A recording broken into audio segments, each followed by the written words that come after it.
And now I have the honor of being joined by Daniel Mattson. He is the author of Why I Don't Call Myself Gay, and he's also a speaker on the topic of chastity in general. He's a revert to Catholicism or convert to Catholicism and a lay minister. First of all, thank you for the good work you do and for joining us today, Dan. Hey, thanks for having me on. It's great being with you. Well, first, actually, I wanted to ask you, you travel a lot and you speak, especially to young people, about chastity, and particularly about chastity as it pertains to homosexual desires or same-sex attraction. How is that received in general by young people who are inclined toward the progressive view of sexuality?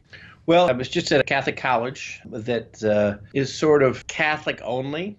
And sometimes, even though when I go to Catholic high schools or Catholic colleges, I'm doing some evangelization. What I have to share oftentimes to young people is something they've never heard, and namely that our sexual identity is rooted in Genesis 1:26, which could be the most controversial verse in the Bible right now, 26 and 27 of Genesis, that God created them male and female, and to recognize that there's been a lot of sexual temptation and a lot of sexual proclivities throughout the history of the world, but now is really the first time that people have really questioned the goodness of male and female like they do today. In the past, there was Gnosticism that said that, in heaven we're going to be this amorphous asexual creature, and the church taught against that. But as far as the objective reality of male and female, that this is our sexual identity, today people really reject that. As we all know, Facebook has 50-some gender identities, sexual identities.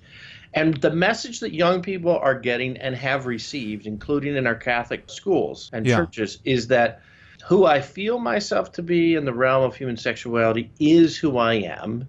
And my body is sort of raw material that I can shape at will, thus transgenderism. Right.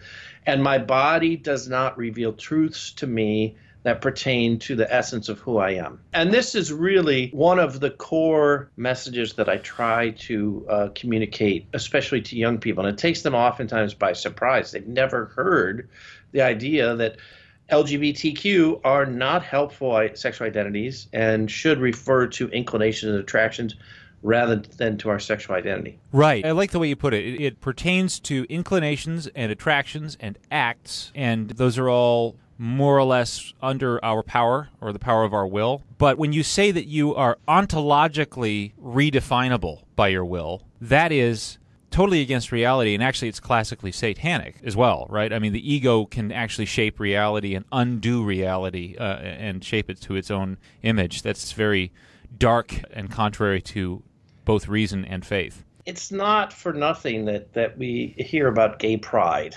Mm-hmm. If you look through Scripture, all of salvation history in the Old Testament, you see this dilemma and this push and pull between those who called upon the name of the Lord and those, like at the Tower of Babel, who desired to make a name for themselves. And making a name for ourselves, it's of course connected with honor and prestige, but basically that's the tree of the knowledge of good and evil. I'm going to be my own God. And we see that in the LGBT community really to the nth degree. I get to choose who I am, and you better protect and defend my rights to define who I am myself. Whereas the church says, hey, wait a minute, we provide true freedom, which is to embrace the goodness of your created identity, male and female, and that takes humility for sure. So part of chastity, one of the most important parts of chastity for someone with same-sex attraction is to humble him or herself before God and said, I am a creature, not the creator. And I find that very liberating. Yeah, liberating. That's good. And I don't know if it's unique to the LGBT set of ideologies, but one thing that really strikes me about sexual progressivism in particular is that it at the same time promises to empower and simultaneously victimizes those who buy into it. And that's something you've experienced. I mean, it leads to a lot of sorrow and pain in many people's cases. And so it is a good news message to be told, you're not gay. That's not who you are. That's not what you are, right? You're a child of God. Yeah. You're a son of God. That is wonderful. And go ahead. Yeah, it's very liberating, and we have to be careful. Of course, we have to be charitable in our pastoral language. The church's message to somebody with same-sex attraction isn't, first of all, hey, you're not gay, right? Right.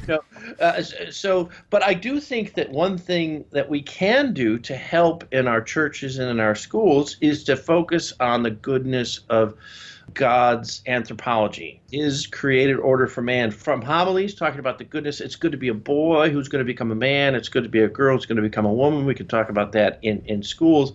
But if you have somebody in your life who has come out as gay, the first step is to just find out more about what that experience has been, and then wait for an opportunity and ask for the Holy Spirit to say, well, when would be a good time for me to speak the truth and love into this person's life?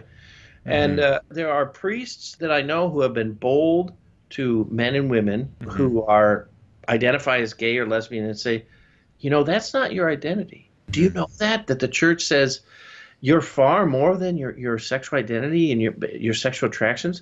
So that is a liberating truth. It's hard to hear sometimes for people, but I was just at one of my talks, somebody came up to me and said, thank you for giving me permission to not view myself as a lesbian or a bisexual, but just as a woman.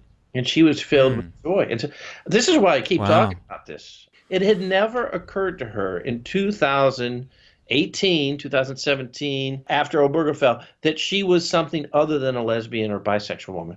That she was something more. That's right. Yeah. Especially for young people who are confused, I think the message of the church, and the church is very clear on this, in the 1986 letter on the pastoral care of the homosexual person, the church said that today the church provides a badly needed context when she refuses to consider the person as either homosexual or heterosexual, but rather as an heir and beloved child of God. Right. Now, that's interesting, actually, that you've had a conversion to Catholicism, in part thanks to the writings of Cardinal Joseph Ratzinger, who later became Pope Benedict. Yeah. And he actually took time to address himself directly to homosexual people who were involved in the homosexual movement and to reason with them, and not merely with revelation. And when you read him, I think that moved you and was instrumental in your conversion. But very interestingly, you've pointed out in the past that he, in some of his writings in the 80s and 90s, was actually in agreement with mainstream homosexual activists and sexual progressives in the way that he talked about the gay identity. Am I right? That's right. In my book, one chapter, I talk about the invention of homosexuality. The concept of the homosexual person came into play when people invented the words at the tail end of the 19th century. And there was a huge philosophical debate during the first half, primarily of the 20th century. Are we going to view homosexuals or gay people as ontologically, or that their essence is to be a gay person, or is this more of a social construct? There was a big debate, and there still is a debate among some people in the so-called LGBT community to talk about this. But I quote Gore Vidal, who was a novelist. Gore Vidal, a novelist. He had no love for the Catholic Church, but he had a lot of romantic and sexual encounters with men and occasionally with women. And he wrote very clearly, he said, it's absurd to think of people as being gay or homosexual. There are men and women, and they act and behave in ways that sometimes with the same sex, sometimes with opposite sex, sometimes with both, but it doesn't change who we are. Also, the novelist James Baldwin, he was an African-American who had relationships with men, and he said, the word gay has always rubbed me the wrong way. He said, it never explained my situation, and that's part of my story as well, that being gay and embracing this identity, it does not speak into my life experience, and so I've embraced what the church says, and oddly, the church was really in alignment with Gore Vidal. We should say Gore Vidal was in alignment with truth and the church. That's very interesting, and it's so cool. I mean, Benedict, that's very characteristic of Benedict XVI, that he was in conversation with whoever happened to be speaking shreds of truth. It was very important for him to dialogue with people, but what I see there also is if you have different people pursuing truth from different perspectives, they're going to arrive at the same conclusion. I feel like if I was in the gay rights movement, I would still be talking about this because my rational brain would say, why are we trying to say that we're a certain type of human being, that somehow we're different than every other man that's ever lived. No, if I was a gay activist, I'd be, no, I'm a man and I happen to like sex with men, and you have no right to prevent me from doing that and that sort of thing. At least I would be embracing reality. Stefano Gabbano, the Dolce & Gabbano fashion line, just about 3 or 4 months ago, he's been in a relationship for 34 years with another man, and he made headline news. He said, "I'm not gay. I'm just a man.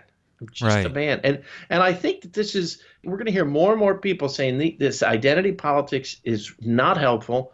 Right. I'm a man like every other man that's ever lived. And of course, the church is at the vanguard of truth, always. So anyway. Yeah. One thing I also want to get into is beyond the sort of philosophical discussion, you have been very open and honest and vulnerable in your story and what you went through. And it does involve a lot of suffering and very personal sorrows that you've boldly shared. And first of all, thank you for that. And I know to some degree by experience that that's very hard to do. And I think a lot of young people, especially, who struggle with their sexual identity, don't know how to move forward, partly in relation to the church. But just in general, oftentimes it involves such personal suffering that they don't know how to talk about it. And they don't want to, and they're afraid of being open with people about it. Do you have any advice on how to muster the courage? Well, the advice that I would first give would be to parents who might be listening to this. I remember when I first began struggling with pornography. I write about that in the book. I was filled with so much shame. And my parents found, this is before the smartphones, my parents found a stash, and it was the most shameful thing I've ever went through. And I just felt such accusation by how my parents responded to it. I got more from my parents. Now, I love them dearly. We reconciled. But I just wish that my parents would have said, "Hey, I'm sorry that this has gotten its hooks in you. Let's try to find some help." The best situation for young people to find the courage is to have parents say, "Hey, pornography is out there. We're going to do our best to protect you from it. We're going to put some filters on the home computer. You're not going to have the smartphone in your room by yourself. And let me tell you, we know that this is a big challenge. And if you ever fall into it, we're here to help you and help pick you up. And there's no shame. We do not want you to ever be ashamed about telling us about something that you're going through." And, one thing that my dad told me later is, he struggled with that as a young man. I wish there's a level of discretion, right? But I think it's good for a father to say, "Son, it's a battle that most men have. Let's battle together. I want to help you." So my first response to you is to speak to the parents, and then also to speak to youth pastors and priests and say, you got to be talking about this in the pulpit and in youth group in tactful ways, but to make it so that as a priest, you're safe for young people to talk to you, or as a youth pastor, so they're safe. Young people are going to get the courage when they know they've got a safe harbor to go to. Yeah, that's tough, and thank you very much. I know a lot of people are quietly suffering through this. Oh, yeah. And they need this message. So thank you for that. When I become a dad, I'll remember this. Yeah. Right. All right, well, that's very, very helpful. Generally, speaking of your work, tell us about Courage. What are the activities that you're doing that we can maybe support and be involved in, or point our friends toward if they are interested? The Courage Apostolate has been going since the early 80s, and it's the only Vatican-approved ministry for men and women with same-sex attraction. We have chapters all over the country and all over the world. I can't remember how many countries we are in now, but it's a great ministry. All of them. Let's just say all of them. Yes, Lord willing, someday. Yeah. It's a ministry for people who want to live chaste lives in accordance with the teaching of the Catholic Church. A lot of people, when they hear about Courage, they somehow think that Courage mistakenly is some sort of group that is trying to change people's attractions or that sort of thing. It's not about that. It's about living life chastely. The goals of Courage are about building friendship, true friendship. It's oftentimes a training ground in building good friendsps. The Catechism says that chastity blossoms in friendship. So one thing we work on is how do we grow in friendship? Let's be honest, the world, which focuses on Facebook friends and everything, the virtue of friendship, it's really an impoverished view of friendship that we have today. So that's one of the focuses. It's also an accountability group. People come in at Courage at different stages in their journey. Ideally, it's a weekly gathering, sometimes just men, sometimes women, and we just walk together. And there's another branch of Courage called Encourage, which is for family and friends of people who have come out. And that's a great ministry to help people learn how to walk with their son or daughter or brother or sister who are not necessarily following the church's teaching. So it's a great ministry. We have a great website with great resources, couragerc.org. There's a new website called truthandlove.com. You will find out more than you can ever absorb on these websites. But I'm proud to be a part of Courage because I think it's doing a great service for the church right now. It's very good. Thank you very much. And again, to our viewers, we've been speaking with Daniel Mattson. He is a representative of a great organization called Courage, and he's also the author of a great book called Why I Don't Call Myself Gay. Thank you again, Dan, for just a great analysis, and I hope to have you on the show again soon. Keep up the very good work and keep us posted. Thanks so much. God bless.